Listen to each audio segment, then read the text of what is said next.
Now I'd like to introduce Councilman Mark WEPRIN. He's going to let you know more about what's going on at the city level.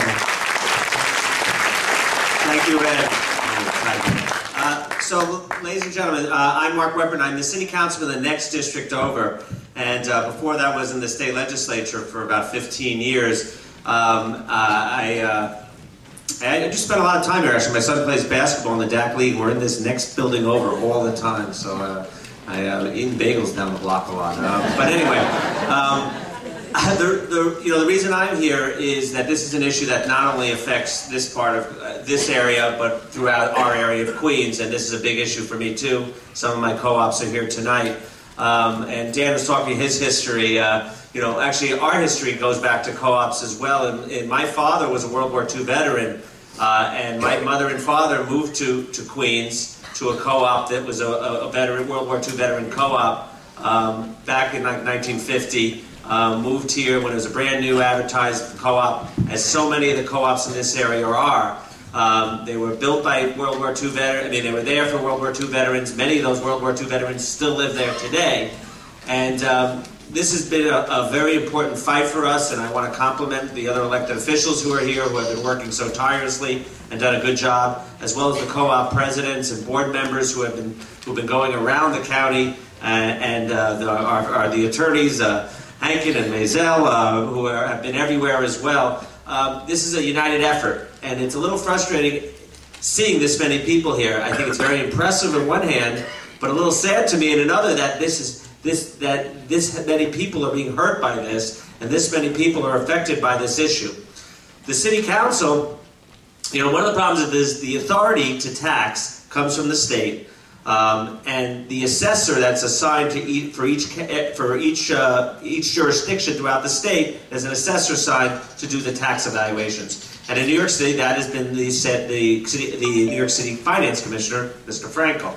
The City Council's ability to change his actions are very limited. But the one thing I've learned about the City Council in my short time there is that what they have is the bully pulpit.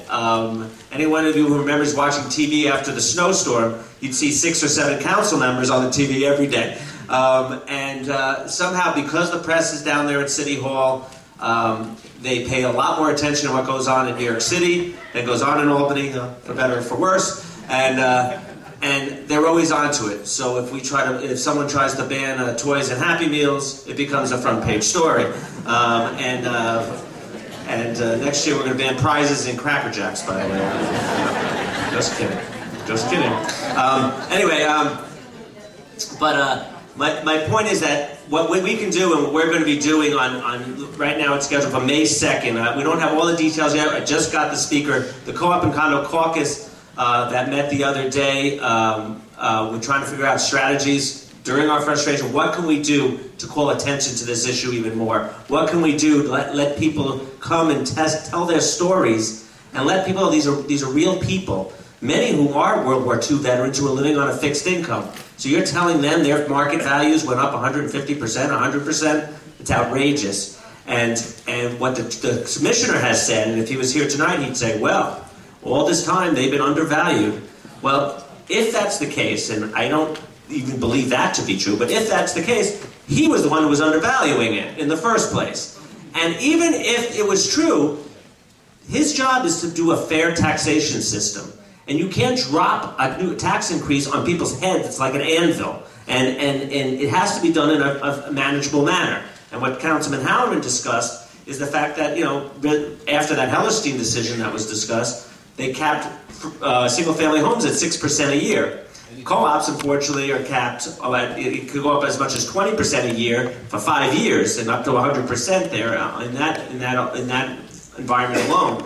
So they're not treated fairly. As a matter of fact, in 1996, I was one of the co-sponsors of the tax abatement that most of you enjoy right now. Now, that tax abatement initially was put in place as a Band-Aid, basically, because of this unfairness. Before this issue, how unfair that Class 2 property owners, co-op owners, especially those who are their primary residence is their co-op, this is their home, shouldn't be treated differently than single-family homeowners. And that was done to try to equalize the problem a little bit. Now, they were supposed to address the issue, the bigger issue, that Assemblyman Braunstein and Senator Stavisky are talking about, and they haven't done that yet. So there's a silver lining here that maybe this is helping to build some momentum towards that, to say, we have to address this issue, we have to address it now. Now, what we're hoping to do at a May 2nd hearing, and I know that your president had mentioned to me that he is, trying to tell people about this. We're going to have a chance. The press is all going to be there. They're at City Hall. They're looking for a story. They will cover this, and the mayor, as Ed mentioned, seems to be concerned about the fact that he's not that popular these days. He does, and Kathy Black is just the latest example. But everyone who's gone home and looked in their mail knows that he's spending millions of his own dollars. It's a little scary in a way that he can do this and that he does it. But he's mailing everybody. He's doing TV commercials, and he's not running for re-election. He's just I hate to say this, but it seems like it's pure ego at this point. He wants to make sure that people think of him in a nicer light.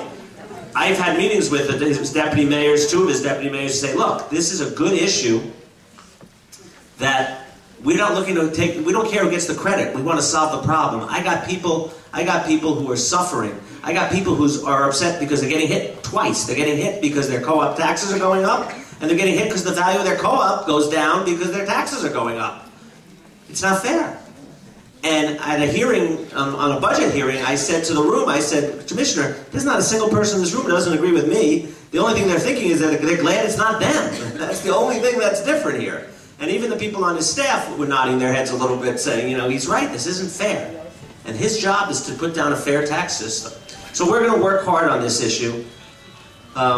This is an important hearing. This is an important message. Councilman Howard actually just texted me. He said, "Can you take a picture of the crowd?" I had already done that.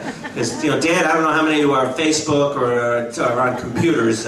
My mom, I can't get into that yet, but he likes to publicize things that way. We're looking to get any type of source of publicity we can get, because we got to put your faces on this issue. Because when you're talking about an issue that's numbers, it's easy for people to gloss over. But when you talk about people and the people's lives and people who serve this country and fought for my freedom and my country, to have them abused like this is so outrageous. All right, I'm going to stop now. I want to hear the rest of the panel speak. And I want you to know that you being here, your mere presence in this room is very important. And to let people know that this is such a huge issue for us in Queens. And we're going to fight, and we're going to keep fighting until we get a victory. Thank you.